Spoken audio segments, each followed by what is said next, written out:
to start this off right here, it's a little bit of a nuance I'm gonna do between you and the audience right now, because we're seeing a lot of changes, like I stated before, with the money, and now it's hitting restricted free agency. This is what, year 2 of the brand new CBA.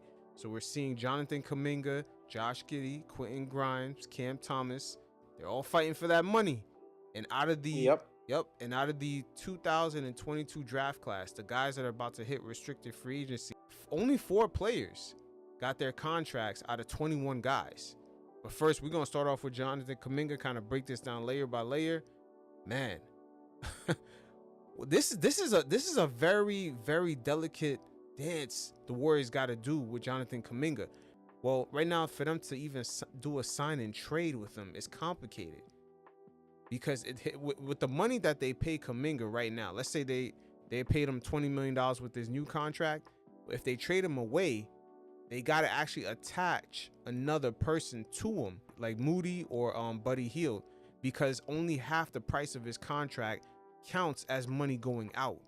It's tricky. It's tricky because the Kings, they want Jonathan Kuminga, but to close out the trade is complicated. What's his name? Malik Monk. He makes about $20 million a year. So if the Kings made the trade with him and Kuminga's money only counts as $9 million going out. So that's why the Warriors would have to attach another person, either be Buddy Hield or Moses Moody. And I'm not sure if they want to do that in order to get rid of Kuminga. It's tricky right now. Whatever's the outcome, it's gonna end ugly. Right. I mean, you look at the Warriors offseason, they didn't do anything really, I think the Warriors are kind of banging on the idea of moving Jonathan Kuminga around or extending him. As of right now, I think Kuminga wants to obviously get paid. He was a top 10 pick, so he's looking to get paid expensive, good amount of money as his peers.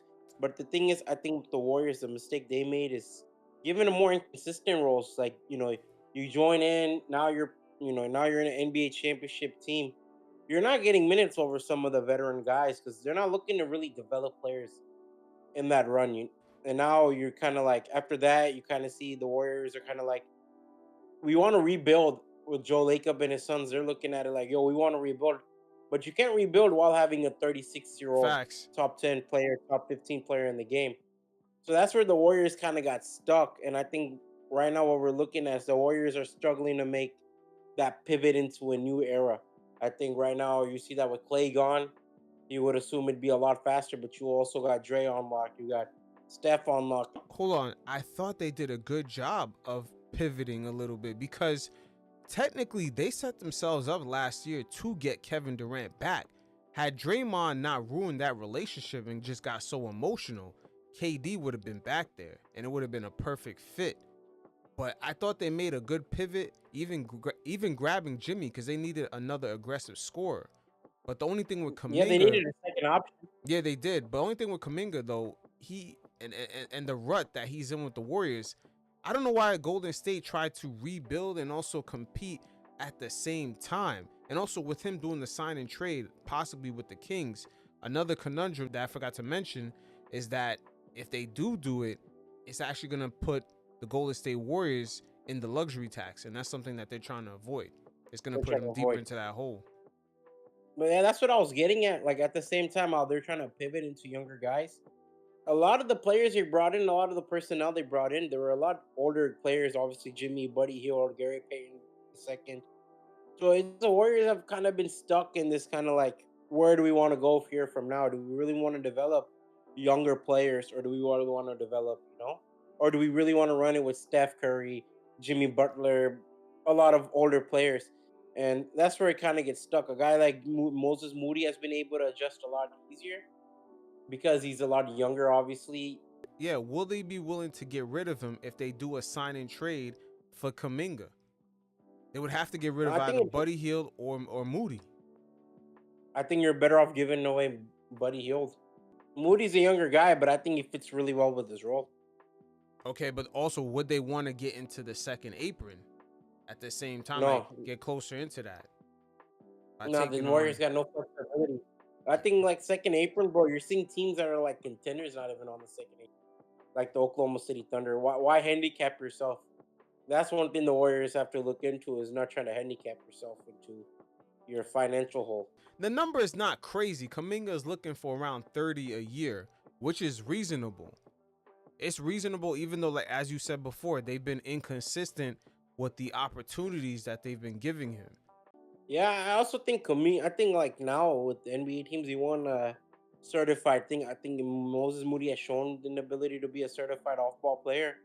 I think when Kuminga, like, what's one thing you could say like is a strong suit as a basketball player?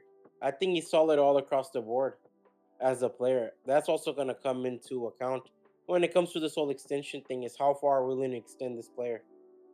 Yeah, it's just man.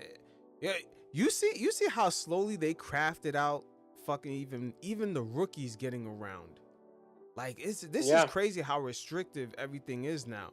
And I personally I think the NBA has made this a little bit too complicated for fans. Like it's almost like you have to be almost like an accountant now just to look at the numbers, the stipulations with the trades. I mean, even now we're talking about just rookies on their, you know, rookie scale extensions possibly getting into restricted free agency, even being limited at that. So going you into remember camp, back in the day, it used to be like they didn't even, the young players didn't even have to touch the market. They just get an extension right there and there. facts. That shit is over. That That shit shit's right done. there I is think right done. now, like, bro, let's be honest. The only guaranteed extension that we all agreed on was like three, right? Like, we knew Paulo Banchero was gonna get a big extension. Chad Holmgren and Jalen Williams were gonna get their big extension. Other than hmm that, like, No, Jabari who Smith else do you have Jr. in mind? No, Jabari Smith Jr. is the fourth person. So it's remember like I stated before, it's only Only four four players. expected, man. Yeah, four players out of 21 that have established themselves in the league out of that 2022 draft class have gotten extensions. Jabari, But Chet, Jalen even Williams, Jabari, I Paulo. wasn't really confident on, to be honest with you. I didn't know what they do with Jabari Smith Jr. and what contract you do. Wait, say that I again? said before the I said before the free agency, I didn't really know where Jabari stood in the market because Kevin Durant rumors were looming in. So I didn't really have much of a thought in what his money would look like. But I think those three for sure, I knew that they're getting paid. Yeah. So going to Cam Thomas, that's another that's another player that's showing, hey, I think I'm worth at least 28 mil plus, but the Nets are like, hey, they're leveraging the open market and a lot of teams not having the cap space in 2026, but a lot of teams will have the cap space in 2027. You know, the restricted free agency is going to be looking a lot different, but right now, what do you think about Cam Thomas? Like, is he gonna get like a low ball offer or just a little small extension for maybe like 2 years with a player option? Bro, like with Cam Thomas, those kind of players, I don't remember them ever getting like. Has Lou Williams ever got a crazy extension or Jordan Clarkson? I've always viewed Cam Thomas to be those kind of players. To be honest with you, I think with this play on the Nets, I think it's just like you need someone to shoot the ball as Cam Thomas. But I think with his money, I don't know what he expects, but he's He's not ex- gonna get paid crazy, bro. he's I think he's expecting too little. around He's not. he's expecting around 30, but the only thing is that again, he can actually pinpoint to other players that have done less or has about a smaller amount of proof of concept, like Emmanuel Quickly as a starter. Emmanuel Quickly doesn't have a stretch in any year where he's dropping 40 plus points per game. Cam Thomas does. But I think And Emmanuel has more to Emmanuel offer quickly on got the like championship 30. team. Wait, hold on. And Emmanuel quickly got around 30 to 35 mil a year. So Cam is looking at that. And that's how the agents move. They look at what, previous guys almost in the same caliber got in order to set the market rate. So it's a little tricky right now with the Nets and Cam Thomas. But the number right now, I think the Nets might have him at is around 14 to 8 Bro, mil a year. I think Cam Thomas is bound to get lowball. To be honest with you, bro, like those kind of players, Cam Thomas type players. You're a 6 man microwave player. To be frank, I think NBA kind of moved away from just like your guy who comes off the bench and just scores. NBA teams, they look at 2 and 3 and D players now, bro. You know, players who can offer more than scoring. Like, just look at a recent 6 man, Nas Reed, Payne Pritchard. They offer more than just scoring. They can pass the ball. Nas True, Nas can really be a microwave, rebound, true, but solid rim protector. remember what I said before. In the offseason of 2026 is when the money's gonna free up. But by that time, these guys are gonna be unrestricted. It's a weird conundrum that they're in because they don't want to sign their qualifying offers. Like Bro, then you're like better off signing your qualifying offer and then just going to really, another it's team. pretty I low. think, Cam Thomas's qualifying offer is 6 mil and Kuminga's is 7. Kuminga's is dude, but 8. I don't. Yeah, to round If it up I'm is 8. Brooklyn, I'm not in the hurry to really re-sign Kuminga or not Kuminga, Cam Thomas, because bro, you drafted what 2 guards, right? What would be the incentive for them to sign Cam Thomas? They'd be like, all right, bro, we'll save a lot more money if we ride it out with our younger players. True. I mean, it's up to them, but I'm pretty sure they could probably leverage him to a team that's contending, let's say January, February. Maybe they got an injury or two and they need someone to come off the bench and provide Like, scoring. You never know. You might want to lock them in for like a 2-for-1 and then possibly, at the deadline, if an opportunity comes up, flip them for a second rounder or some sort of asset. You don't want to have these restricted guys just leave for free. bro, I agree. I think your best bet is like the Detroit Pistons. If they deem like if they deem Malik Beasley to be too much of a headache, or Malik Beasley actually gets prosecuted or something, Mm-hmm. whatever is going on in his world, then like Cam Thomas fits perfectly. But there's not many teams I could think of on top of my head Yeah. that's willing to really give Cam Thomas crazy amount of money. Same thing here. But what about Josh Giddy? The Bulls are offering him around $20 million. He's looking for around 30. That's another conundrum. Right? I think with Giddy, they're checking if the watch is real. You don't think the market would offer him 30 per? Bro, I think the Chicago Bulls are hesitant because like when he went off, it was towards the end of the season. Oh, when I nobody think gives they're a fuck. Yeah, a lot of teams don't give a when fuck nobody by gives then. a fuck. Teams are like, all right, who cares about the Bulls? We're not playing our best players consistently. Chicago gets lucky with a few wins. They know they're not getting to the playoffs. That's where I think is in their minds is like, okay, why sign him to a big contract when it's not for certain? But Because he, can but Josh Giddy is what, a top 5 pick in the 2021 draft, yeah, if I'm not wrong. all I know, he was in the lottery, like around top 7, top 8. I forgot So where that's crazy exactly. that he didn't get extended. But Yeah, it's that's crazy crazy. that the Bulls invested. They gave away Alex Caruso. They didn't get none of those first round picks that OKC got. And then now they're hesitant about Josh Giddy. They just, I don't know what's the Bulls' direction. I don't even think Chicago knows what direction they're going to. Yeah, I don't know. But a player that has been playing great is my man Quentin Grimes. Ever since he got away from Dallas, even while he was in Dallas after the Luka trade, he was kind of balling out, but they traded him away because of his expiring deal. They didn't want to be in this restricted area with him, trying to negotiate that Philly's in right now. But, the 76ers also got a top 3 pick in the draft.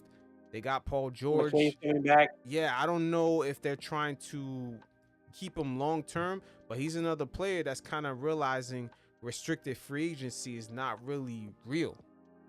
Grimes is getting screwed right now because I think if you're Daryl Morey, like bro, I think a lot of these teams we're talking about, Chicago and Brooklyn, realistically, I don't think the players have much leverage in those two situations because you look at Philadelphia, they're like, all right, yeah, we got our depth to the draft, and we got McCain coming back, we got George coming back, we got Embiid coming back, obviously Maxi's coming back. Grimes has to go far back in the line. He's not. It's very hard for him or anyone to expect Philadelphia to pay him. Yeah. When they're kind of looking at it like we're getting our talent back, we got more talents. Where does that leave Grimes? Yeah, but he was balling out, and he plays defense. Oh, he was great. He was balling He was out. great, but like I said, the top dogs are gone, right? The top dogs are coming back. You'll bring in new pups. You're gonna have to develop and raise them. How are you gonna where does Grimes fits in that situation?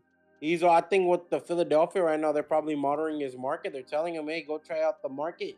And obviously the market, they're not very reciprocating because no team got money. Yeah, unfortunately, once again, this offseason, there's the teams that could do it, they're not really gonna try to get close to the tax. And these restricted free agent guys, they don't really have the ability to leverage the open market. And I'm pretty sure the Nets knew that since the offseason. Like you said with Grimes, it's pretty much the same thing. But it's tricky, man, because the number that a lot of these players coming off their rookie deals trying to get to their first real deal, the numbers are kind of skewed, because again, Emmanuel quickly getting 30 plus million per year, but Julius Randle as a number 2 option on a championship contending team got the same amount.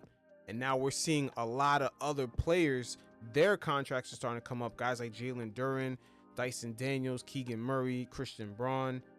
Dyson got extended. Let me check, because I swear he got extended. Nah, I don't think he came into an agreement yet. I don't remember. But he's for sure getting. Yeah, he's gonna get extended, but his number is around 30. They're saying a lot of these guys, like the second tier, out of that 2022 draft, the guys that are outside of like Jabari Smith, Chet Holmgren, and Jalen Williams and Paolo, they're getting around 30 mil a year. So at the same time, we're seeing Julius Randle as a number 2 option, like I said before, on a contending team, get the same amount. The whole marketplace is all screwed up. Yeah, the marketplace, bro, is like you're looking at it like Paulo, Jabari, they got paid based off potential, but at the same time, other players are not getting paid based off potential. It's like there's a different standard, right? Or I don't know why the NBA designed it this way, or I don't know why teams are designed. It's kind of a double standard on how teams are viewing players. Yeah, because agents, they always go based off of like another player of the same caliber. They're like, okay, this guy got this, but we've done more. Yeah, and it's like now you're seeing the marketplace is just it's a little shaky. Even the next tier of players of that 2022 draft class, guys like Kessler Walker, Tari Eason, Sheldon Sharp, Bennedict Mathurin. Yo, that's gonna be a crazy thing with Mathurin. yeah, But also Jaden Ivey. Yeah, but also Jaden Ivey. Like, where do these guys fall? What's their number? Ivy and Benedict's situation is really scary if you're looking at it, because those guys have found themselves in inconsistent situations. I think Benedict's gonna have a big season now, so it's gonna be interesting how he has it, because now what Tyrese is gone, it's gonna be really him and Siakam sharing the ball as shot creators. True. So this situation is gonna be interesting. I just want to throw this out there about Bennedict. The Pacers are only $20 million away from hitting the luxury tax line. When Bennedict Mathurin has a chance, right, with Tyrese with the Achilles injury, now Mathurin has a chance to have a breakout season, when the Pacers could really only offer him around like 19, 18 mil a year without hitting that tax. And we all know that owner right there, he does not like paying any kind of luxury tax. So Indiana in general never liked paying luxury tax. But Bennedict Mathurin is worth more than 20 mil a year. He's worth more. Yeah, I mean, dude, it's gonna be interesting how Indiana handles their situation, because now what they're gonna cut a lot of fat, and like I don't think a lot of these players from that finals run is gonna still be there. They're gonna cut a lot of fat and kind of adjust their roster. I think they'll probably cut down a lot of the debt. Let's see with Bennedict Mathurin, because he's gonna have a big season next year, and it's just gonna be interesting to see how Indiana determines his value and how long it'll take for them to decide, or if another team decides, yeah, I think Bennedict could be a plus factor in our team. Another player, I think Ivy, obviously, his situation's scary, because he's seen 2-3 coaches now, and every coaching situation, he's found himself in either falling out of the rotation or injury. His contract situation will be really, I think he'll get lowballed out of all the players you named. And Jaden Ivey, he was a lottery pick. He was like a top. Let me see. I don't know. He was a top pick, but I think he screwed him over. Monty Williams screwed him over by not playing him that hire. That was a bad hire by the Pistons. It's a bad hire, but he's probably going to be the biggest loser of that whole thing. I think last season getting injured too, it just kind of put him in a situation where. Yeah, he's a 5th overall pick. Yeah. He's a 5th overall pick. Damn, that's kind of sucks, because it's far from his fault. You know what I mean? Yeah, that the Ivy situation might end up like the Kuminga situation. Yeah, it could. But for sure. No, but you know what? It actually might not, because unlike the Warriors, the Pistons don't have a bunch of salary on their books. So And the Ivy Pistons might don't get actually get his talent money. either. Ivy actually might get his money. And Pistons don't get talent like that, man. Not yet. Not yet. To me, Detroit is like a sleeping big market. They just need a win. But it's low They key a need a, sleeping big market. but historically, the Pistons never really attracted a major free agent that I can remember. Yeah, Like because like they've never been consistent as far as winning. They've never been too consistent with it. yeah, I mean, they had a good. I think '80s obviously they had a good era. '90s they had a good era too with Grant Hill. They had a good era in the 2000s. I think now with winning, it's been what 2010s and 20s. Yeah, but it came in spurts. It never was like you can tell they never really had a I don't know. The Pistons never really had a time where you looked at the team and you'd be like, yeah, the next 5 years they're gonna be in there. I would say No, it's always the been only the time next for 3 years, sure I next would three say is four years. When Billups was there is when you knew they were gonna go deep. Other than that, I can't really name another time. They went 3 straight finals in the 2000 in the '80s. Yeah, the 80s too. The 80s also. But I'm saying like in general, like they've never really it's low key a big market, but they've never been a destination where everyone knows, yo, they got some players, they're gonna be relevant for the next like it's like OKC. OKC is low key a destination right now because everyone knows they're gonna be relevant for years. But the Pistons Yeah, never they're gonna really be relevant. had that outlook in a long, long time. You know, people forgot, man. Detroit is a fucking big ass market. Bro, Detroit is Detroit. Yeah, It's a that's a big classic ass American market. city. Yeah, it's a classic American city like Philadelphia and New York and those areas. Mm-hmm. But you know, and like you said before, Tari Eason and freaking West and Walker Kessler. I don't know how those two situations are gonna play out. I'm gonna be honest. I think Kyle Flipikowski, he's gonna be a better player next season than Walker Kessler. His situation is gonna be interesting. Mm, yeah, Kyle was hooping, bro, in the summer league. That dude can be that dude's gonna be a really good player. yeah. We'll see, man. Only thing in summer league, I just be looking at guys' technique. I don't really look at too much if like how much they've been killing. I just want to see like small things. If like, are they faster than everybody else? Could he like, is he getting pushed off the ball? It's like small things I just be looking at. Cause sometimes, like, look at Donovan Mitchell. He ain't do shit, and then all of a sudden, Yeah, he kind of came up out of or Kevin nowhere. Knox. I Yeah. said, look at Kevin Knox. Look how awesome he was in that summer league. Oh yeah, Kevin Knox was killing for sure.